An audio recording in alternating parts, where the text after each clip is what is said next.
Alright, so now that you're familiar with the principles of mixing continuous and strobe lighting, we can finally take a look at how they can be used in beauty photography. In our previous setups, we created our effects based on the outfits our models were wearing and the qualities of the fabrics of those outfits. And in this setup, we will use the model's body, skin and accessories instead of the fabrics to capture beautiful lighting effects. Like in the previous setups, we will have 2 continuous lights and 1 flash.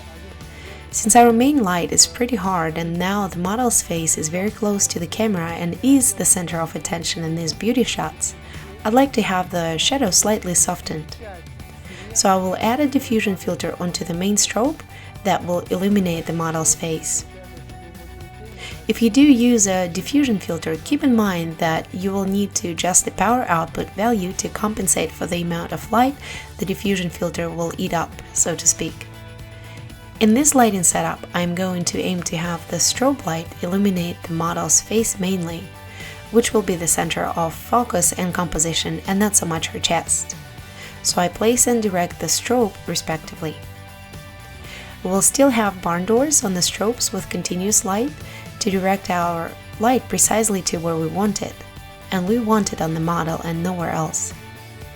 One of the main differences with the previous setups is that now I have my continuous light sources placed much higher than before, and that is because I'd like to highlight the top of the model's head as well as the top of her shoulders. My camera settings are ISO 100, aperture is f8, and I will again start with 1 second shutter speed. Now let's take a few test shots and see what we're getting here. We take a test shot with just the continuous lights on, and this is what we get. As in the first mixed lighting setup, I will keep my model still and move my camera in different ways to create different effects in my shots. As always, I want to see what my rim light is doing in the picture so I can adjust the placement and distance from the model before I add the main light. Everything looks fine to me so far, the lights are placed well to illuminate the areas that I want and the exposure is correct. So I'll just ask the model to bring up her hands closer to the face so that I can include them into the frame and break up the large area of the negative space in the shot and add some interest into the composition. And here's what we get. As you can see, besides the beautiful smoky light effects that light creates where it's touching the skin, we're also getting the much harder light streaks thanks to these shiny accessories. I will add the main light now, which is set to 7 on our ProPhoto D1 500, and let's see what happens then. Okay, now we can see the model's face and we still are capturing the blurred streaks of light created by our continuous light sources, just like planned. I'm also going to increase the exposure to 1.5 seconds to get more of the blurred blue light effects in the frame, and I will move my camera in different ways even more now. Let's see what we get now.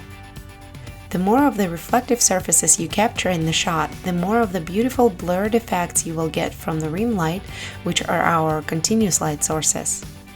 Accessories with a lot of shiny metal planes or stones will create even more interesting patterns of light streaks. I think the main light is a little too close to the model's face and too high up, so I'll adjust the direction of the strobe as well as the distance between the model's face and the light source to have it spread a little more across the frame. I am zooming in and I also move my camera in various directions which result in interesting effects. And as always, I'd like to share a few tips from my practical experience. In the preparation for a shoot like this, select chunky, either shiny metal accessories or those with large, highly reflective stones or polished surfaces. Play around with different shutter speed settings while you're testing the light. Longer exposure will help create blurry light streaks, while a shorter shutter speed will allow more defined lines from the highlights in the accessories. Choose the settings that will work for your specific task, idea, and props, but don't go under half a second. We kept the color correction filter on the main light and our white balance was the same as in the previous mixed lighting setups. But if you have color gels on your continuous lights, Then you can shoot without the color correction filter on the main strobe. Just don't forget to set your white balance to 5600 degrees Kelvin or the daylight preset in this case. Keep in mind that modeling lights on the strobes usually heat up pretty fast. When we shoot with flashlights, we can simply turn off modeling light to prevent color gels from melting, but in this setup we must have the modeling lights on, so you should make sure that color gels are not placed too close to the light bulbs, otherwise they will melt and even can ruin the light. As you can see, we simply duct tape them at the edges of the barn doors so they are pretty far from the hot lamp. Your camera movements will depend on the shutter speed. When you're shooting with a longer shutter speed, from 1 to 2 seconds, you should move the camera smoothly and gently, while with a shorter shutter speed, under 1 second, in short and swift movements. You can also zoom in and out and shake it while doing that. And now that you have a good understanding of principles of mixing continuous and strobe lighting, and a few great lighting setup ideas to explore, take your newfound knowledge to the studio and practice what you've learned. The more you do, the easier it will become for you to come up with your own original ideas and create beautiful new work for your portfolio. Join our Facebook group and share your new images with us.